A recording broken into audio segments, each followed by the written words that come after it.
This is a moment, 15 meters, gold medal, the first ever for your country. I mean, what are the feelings right now?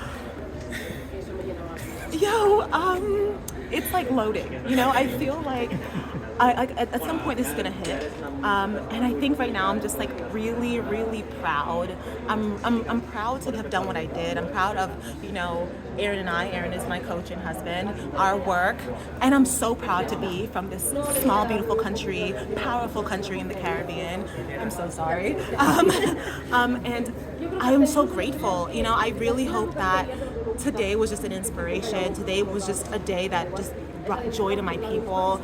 I want them to know how much I love them and how much I appreciate them. I want my DOC and my DAA to know how much I'm grateful and how grateful I am for their love, their support, even their prayers, the people that just reach out and wish me a little good luck. And this is gonna hit. It's probably gonna hit at like 2 a.m. in the morning, and I'm gonna end up like just sobbing in my pajamas.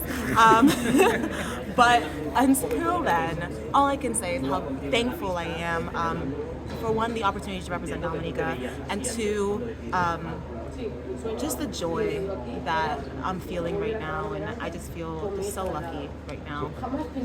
You had a good college career at Maryland, but nothing, I guess, that would project to something like this. What stimulated you to keep persisting and keep improving and to keep goal setting? So for those who don't know, I was actually a really good multi in college, but my high jump coach, Frank Costello, told me that he thought I could go further in triple. And at first I wasn't sure, but then I hated training for the 800, for the outside half, and realized that my true love was jumping. And so I decided to pursue that.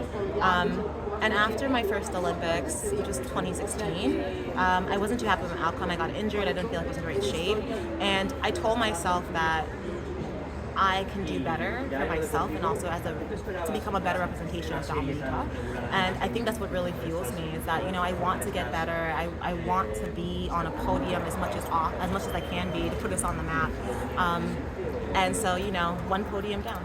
Does someone like Julian Alfred, representing, a small United States, is she an inspiration also?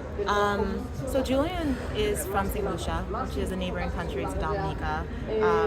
We share a lot of similarities cultural-wise, and I would be lying to you if I said I didn't cry last night when I saw her goals. I messaged Aaron and I told him that I so desperately want this. I don't want to disappoint. And his words back to me was like, "It's okay. It's your turn." And one of the first things I thought of when I got out there to the track after the introductions was like, all right, I need a 1-2 punch for the Lesser Antilles Islands. Like, Julian was the one, I gotta be the two, right? Like, let's do it. But it was an amazing inspiration last night and filled me with such pride. And once again, these small countries providing just doing such amazing things. And I knew St. Lucia was going to be so proud. And I wanted that same feeling for Dominica. So a huge thank you and a congratulations to Julian Alfred for the inspiration late last night. And of course that gold medal, twinsies. Go ahead. So obviously through the years, Jamaica and Trinidad have been the big countries in athletics. And what do you think explains now the broadening of top athletes in other Caribbean countries? Is it access to American colleges, or is it more than that, or what do you think? I think a big part of it is the access to American colleges and just the developmental roles that the NCAA plays for young athletes.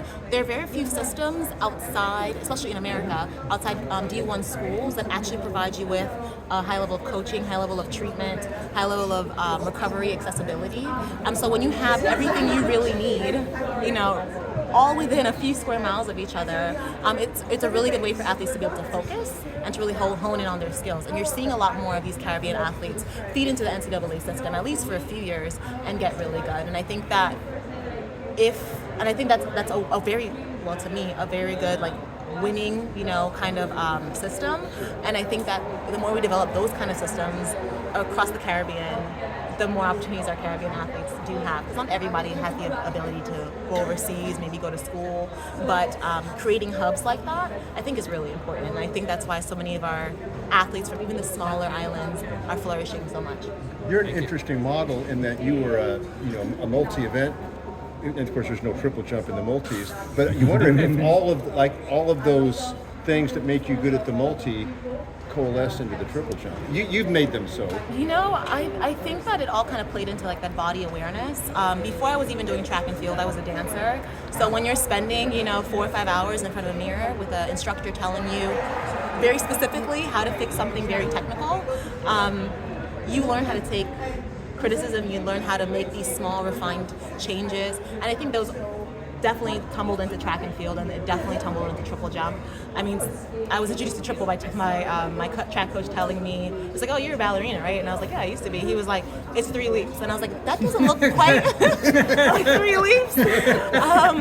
But yeah, it definitely. You should have seen the first time I tried it. Let's just say my step phase was really almost like midair split. He was like, "Don't do that again." But they definitely helped mold me into who I am as a jumper today. Yeah. It's interesting you say that because now you helped me. The name escapes me, but the Olympic discus champion from the U.S. was also a dancer. Valerie Valerie Adams. Adams. Valerie Allman. Yeah. So That's a footwork event. there's a lot of Yours is a big time footwork event.